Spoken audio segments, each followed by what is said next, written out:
Good evening. This is Saturday night, 2nd of March, 2024. This is Rob Mazak.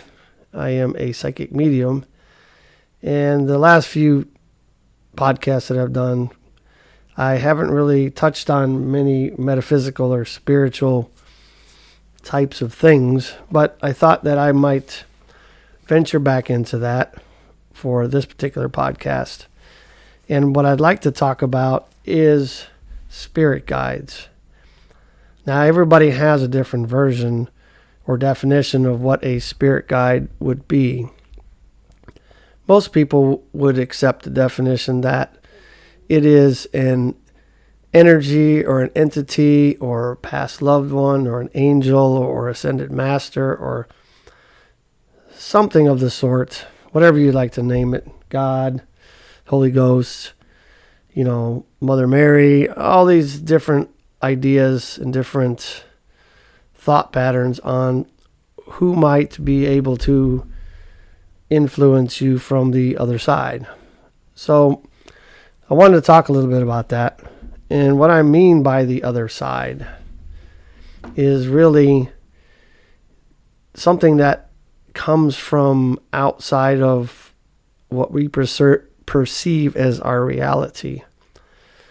I say perception because this reality has been discussed and argued over for centuries, and even more so now in our modern world, that we believe we have more proof and we have ways to look things up and to research things. However, whatever this is, whether it's a flat earth with a dome, an ice ring, globe earth, spinning wildly through the universe, a simulation, anything like that. Doesn't matter, for this conversation anyway, what this reality is. But I can say that this reality in itself is very limited based on our five senses. I say that because I've heard some people say how little we really can see or experience in this reality.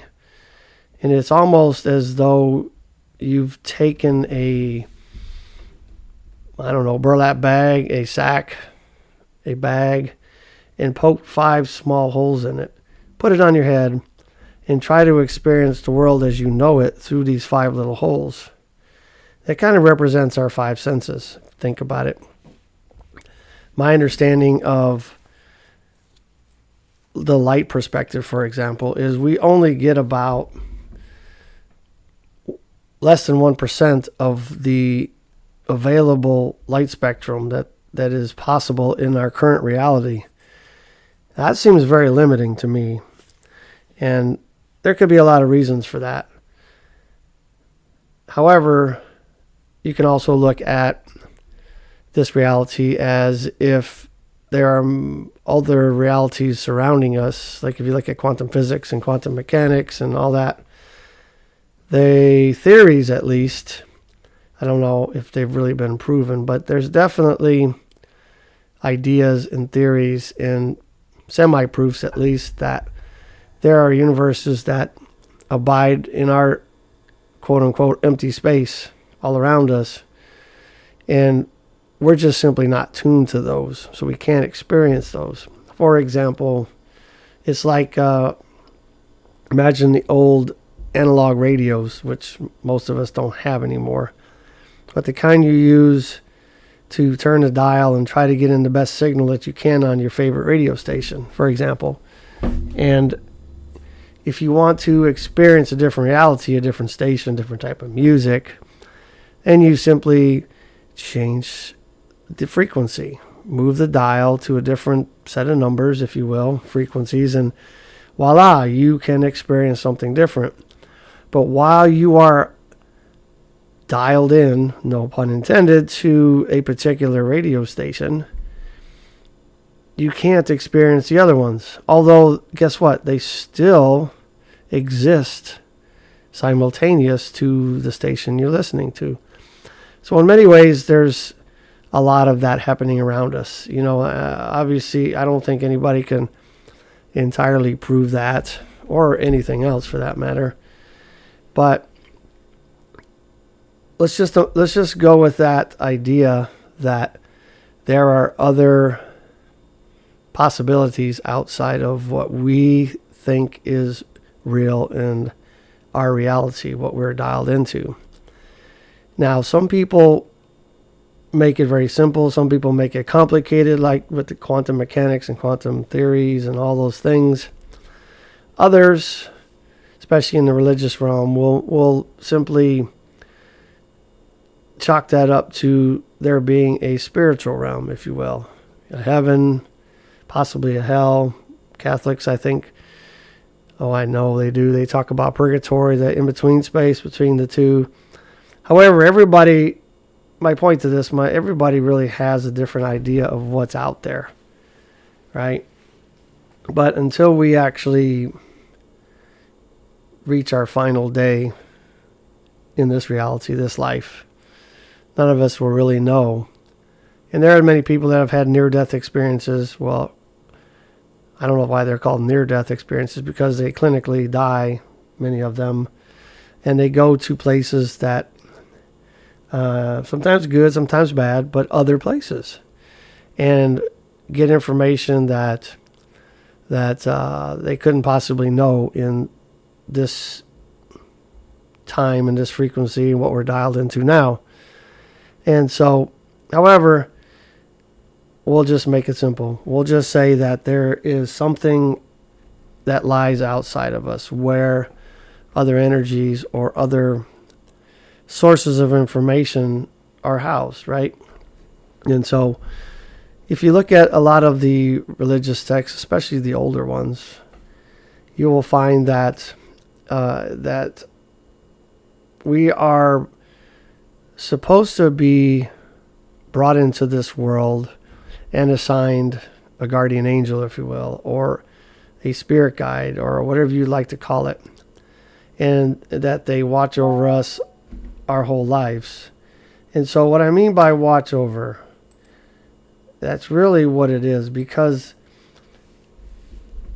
when I bring people to quote unquote the spiritual realm during a hypnosis session, it really, they find themselves existing simply as energy, no body, no emotions, but awareness. And so any entity that's not in some type of meat suit, some kind of, I guess that's the best way to say it, in some type of body, can only influence us in certain ways. And, some are better than others, or let me rephrase that. Some of us are better at noticing that than others. And there are those spirits that are very strong, very powerful, that can really influence your reality very well. If you've ever seen the movie The Ghost, it's an older one with Patrick Swayze, Whoopi Goldberg, and it shows somebody who had been murdered and just couldn't seem to cross over to the light, all the way over to God or the source or whatever, because he wanted some type of resolution.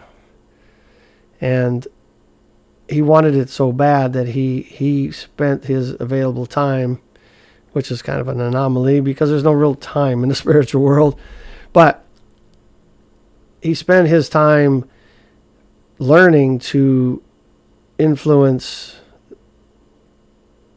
Whoopi Goldsberg. Well, that was tough to say. Anyway, Whoopi's environment in the movie, and to the fact where he could move things and shake things and say things and things like that. So he became very powerful, but he wanted her attention, and he definitely got it in the end. Right? Got his resolution and crossed over. But this is kind of what I'm talking about with spirit guides. And so everybody, in my opinion, my experience, which we'll talk about here in just a second, is going to be assigned or given a guide. We'll make it simple, a guide that they are comfortable with. Because if you were to be given some big fiery red dragon as a guide, you might not be very comfortable with accepting anything that you might receive from them, or if they happen to show themselves, you're going to run the other way. And so I believe that every one of us has a guide, or at least one guide. What I've learned is that there's a lot more, and it depends on what you're looking for. However, we'll circle back to that as well. But the thing is that if you're not comfortable with who is nudging you, influencing you, giving you direction, then you're not going to be very accepting, and you're not going to actually do anything with that. And so, let me tell you my story, I guess, and make more sense. So, I'm finding that when we're not doing what we're supposed to do, that your guides will bring out the big hammer, and they will find a way to make you go in the direction that you should go. If you're not resting, you're working, you're workaholic, well, you might just get hit with that big spiritual hammer, as I call it, and be given some type of sickness simply so you are forced to rest. And so over time, I've learned that I would rather have the smaller hammer, and I'm tired. I got really tired of the big hammer. But the first time I really noticed it is when my first long-term marriage, over 25 years, suddenly came to a halt.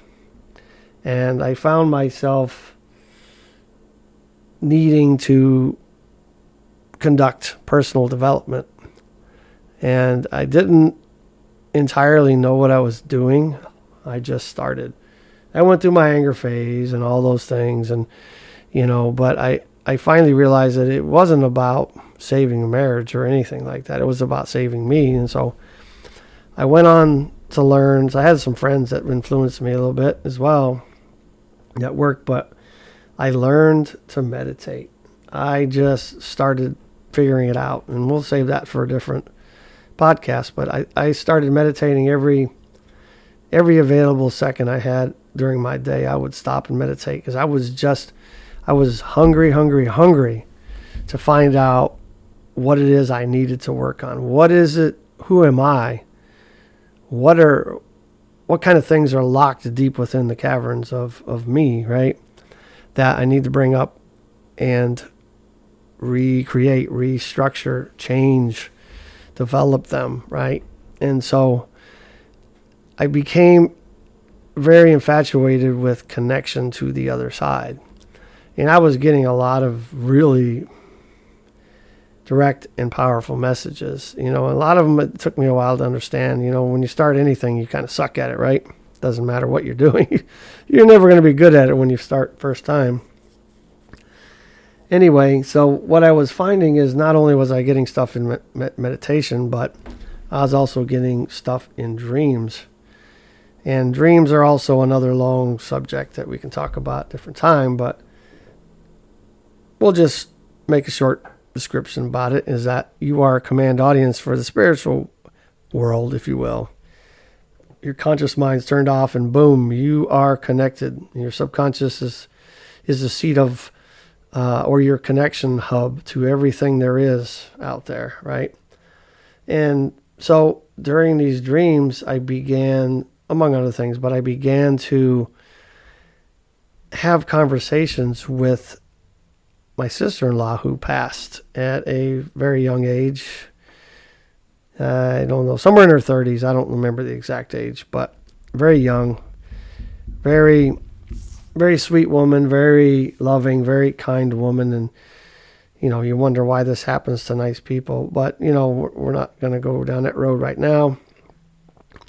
However, we were having conversations with each other, and she was telling me things that there's no way that I could possibly know in reality. And even though my brother, who she was married to, was not really a believer in this kind of stuff, I started to kind of ask him about things without really telling him where I was getting it. So I was getting validation that what I was getting, what kind of information I was getting and who I was getting it from was valid, right? And so what I found is after I started to accept that in my dreams, then she started showing up in my meditations, and we were also having conversations, and she was guiding me in different decisions and different pathways, and then eventually during my waking state, she would just pop in and we, give me some guidance or some direction or whatever, messages, and so she finally told me that she had stepped up to be, or volunteered to step up and be my primary spirit guide. And that makes a lot of sense because she was just a wonderful woman. And so I accepted that invitation, if you will, and off we went. And she helped me so much through my personal development by helping me peel away the layers of the onion, if you will, on who I was, who I wasn't, and bringing out all the stuff that is just not good, right? And so it wasn't necessarily fun, but in the end it was very rewarding. And she was with me as my primary for quite some time. And one of my other brothers, I had talked to him about some of this, and he began to have me ask her some things for his own guidance. And sure enough, it was very valid and very helpful. And so it was just becoming a very, for lack of a better word, a really cool and enlightening thing to have an entity, if you will, a being that can provide such guidance from a very high level view. I mean, if you think about it, imagine you are a soccer player or a football player on a field, 100 yards, right? You can only manage that particular game in a space, right? 100 yards, right? You can only see what's coming in relatively short distance and manage that space and that movement. But imagine if you were in the blimp above, how much more you could see, and you could really help a player out if you could communicate with them. Say, hey, by the way, this is happening. This is about to happen. I know you can't see it, but it's coming, right? And so in a lot of ways, I look at spirit guides like that. I'm not saying that guides are above us, if you will. They're just outside of us. And so being outside of us in, quote unquote, the spiritual realm, as I spoke about, without any real attachment to human emotions and not bound by time, not bound by anything really. And, they are free to really tap into the extensive data bank of knowledge, if you will, of the universe, and really help you in so many ways. It's just immeasurable, right? I mean, so I grew up as in the Christian faith, if you will, many different denominations, however, but so, we'll talk about the Bible more because in this instance, because that's what I know. I mean, other religious texts are very similar, I'm sure, but the Bible is full of interactions with, entities from outside of the reality of the person they're talking about in the story. I mean, it's just littered with it. And so I don't think this is a new phenomenon at all. I don't think it's a new fad. I just think people are becoming more accepting of it. When I grew up, I'm 63, so when I grew up as a kid, you didn't talk about this stuff. Especially, growing up in a religious commune, you definitely didn't bring it up, even though I was having experiences as a youngster. But anyway, so here I am with this lovely spirit guide, and every time I would go and have my own readings, if you will, because I started becoming a professional intuitive, 9-10 years ago. But even so, I still get my own readings from other people, just because it's kind of, sometimes we're our worst enemy, right? So we need to hear from somebody else. And it was crazy. Almost every time I had a reading, my sister-in-law would pop in and have a message for or through the other reader. And every time they talked about her, they talked about how powerful she was and how strong she was. And I'm like, wow, I agree. But it's really interesting to hear it from somebody else that's not me. And they can pick up on her just as strongly as I can. So anyway, she was with me for quite some time. And I'm going to say about 3 or 4 years ago. It's kind of hard to pin down the time, but my wife and I were just sitting in the living room. No kids. I mean, there was the dogs and stuff, but we were just each reading a book or something. She was doing it for class. I was doing it for fun. And I heard this voice, the voice, right? I heard this nudge, said, put the book down, stop for a second, close your eyes. I'm like, okay. And so in pops this gorgeous female entity, right? I say entity because when I see entities and I interact with spirits and those that have crossed over, it happens in my consciousness. So let's kind of set that precedence. I mean, for others, they physically see them. I don't, but it doesn't lessen the validation. Anyway, she pops in and she begins to tell me that her name is Layla, and I'm so I'm questioning back and forth, and in short, what she says is, I'm the angel of conception and sexuality. I'm like, oh, very cool. And she didn't have a face, which most angels don't show up with faces. Over time, I had to ask her to fill that in. It was a little too, not creepy, but strange for me. So she has helped me out with that. And so, although her name is Layla, she agreed that I can affectionately call her Angel. And so I thought that's nice. I mean, she's an angel. Her name's Angel. Okay, cool. But she also told me very directly, she said, now it is my turn. I am stepping up to be your primary spirit guide. And let me tell you that, I thought my sister-in-law was powerful, but this angel is incredible. And she has been, I know we don't hear about a lot of female angels. I get it. And don't get me wrong. I'm not saying that this is absolute proof that there's angels, right? And they're male and female angels. I'm just saying this is what I've been given. And it is a truth for me. So I'm not trying to prove anything here. I'm just talking about how the other side is helping me connect the dots and receive the guidance that I should have, right?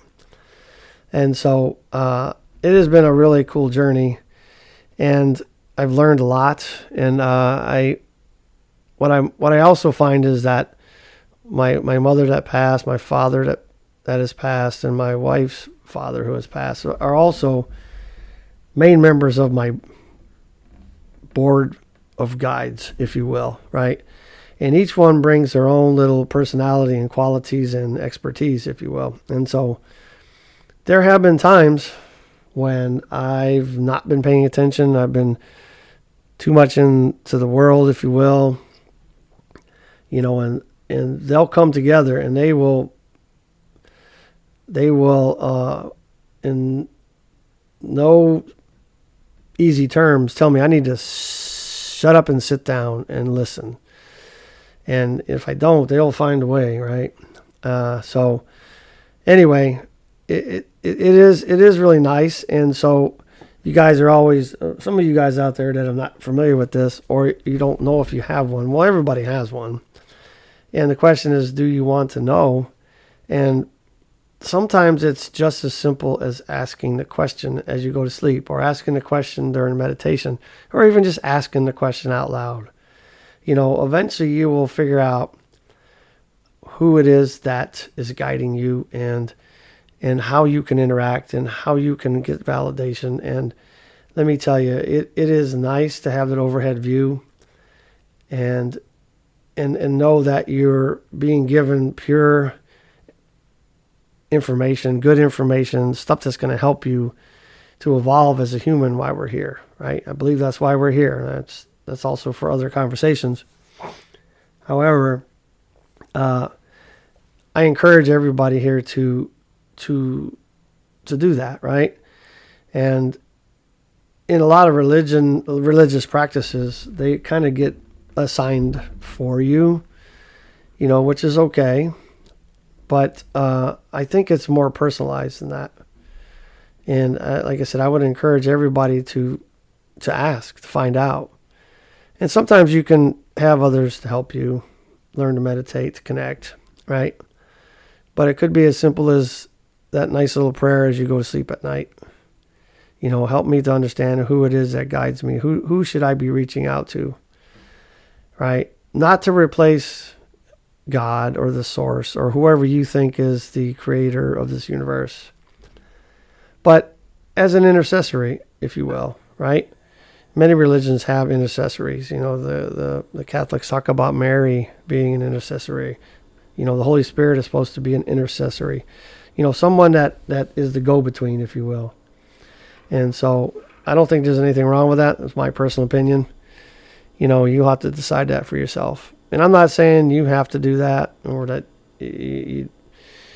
you're not normal if you don't. I'm just saying it's really, if nothing else, it's really cool, to have that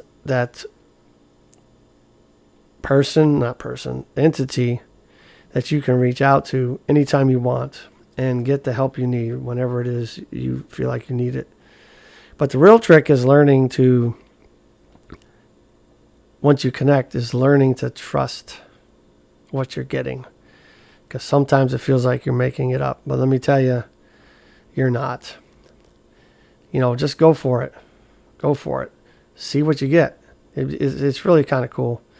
We could talk about spirit guides or guides for a very, very long time. And I could tell you lots and lots of stories.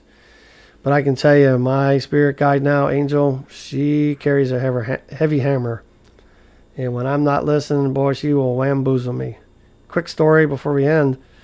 I went out and tried it out for professional soccer in San Antonio starting in my 50s, which is, obviously way too old, right? But, it's fun. Why not?